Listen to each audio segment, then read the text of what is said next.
গো, বৃদ্ধ বাবাকে কি খুঁজে পেলে? না রে বউ, বৃদ্ধ বাবার কোনো খোঁজই পেলাম না। এখন দুটো খাবার দাও তো, খাবার খেয়ে মাঠের দিকে যাব।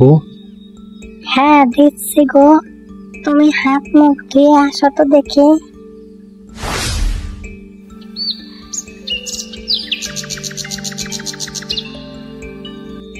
এই যে রেমন ভাই, ওদিকে কোথায় চললে? হ্যাঁ হ্যাঁ রতন ভাই, যাবো একটু মাঠের দিকে ভাই।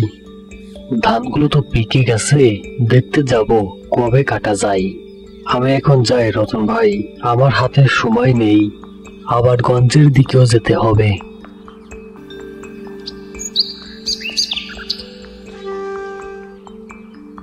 কিরে রফিক, কদে এখন আমাদের কি করা উচিত? রতন ভাই, আমাদের ফর্মুলা বলে তো। রিমন মেয়ের মাঠের সব ধানে আজ রাতে গায়েব করে দেওয়া উচিত।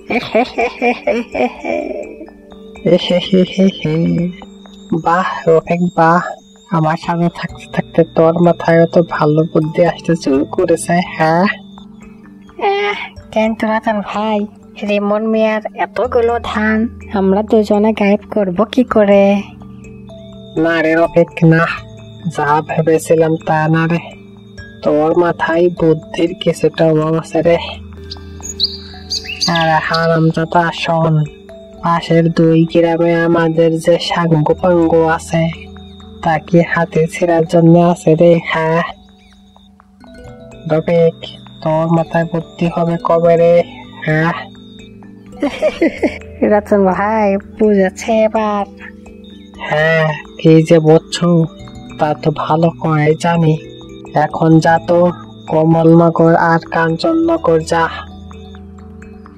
ওখানে গিয়ে আমার কথা বল, আর রেমন মিয়ার ধান গায়েব করার কথা বল। আজ রাতে যেভাবে হোক রেমন মিয়ার জমির ধান গায়েব করতেই হবে।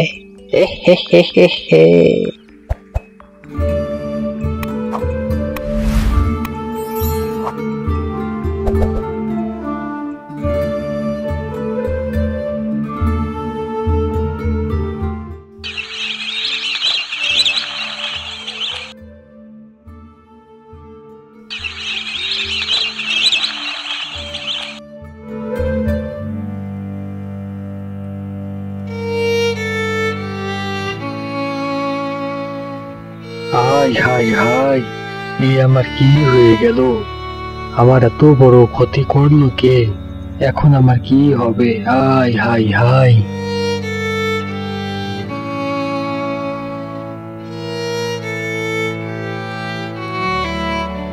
হ্যাঁ রে রেমন ভাই, কালকে বিকেলেও তো তোমার জমিতে ফসল দেখলাম, তাই এক রাতের ভেতর তোমার জমির এতগুলো ফসল কেটে নিয়ে গেল কারা? হ্যাঁ তুমি কি কাউকে সন্দেহ করো?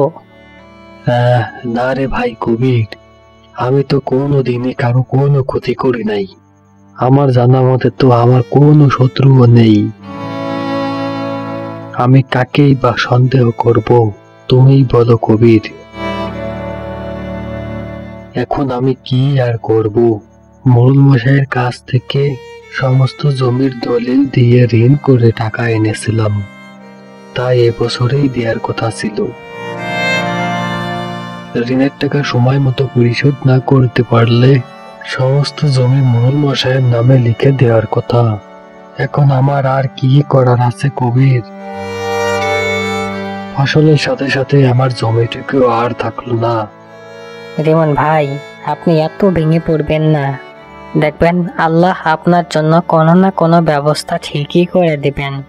আল্লাহর উপর ভরসা করেন। এখন চলেন বাড়ির দিকে ফিরে যাই, আপনি এখানে বেশিক্ষণ থাকলে অসুস্থ হয়ে পড়বেন। আপনি আমার সাথে আসেন তো ভাই।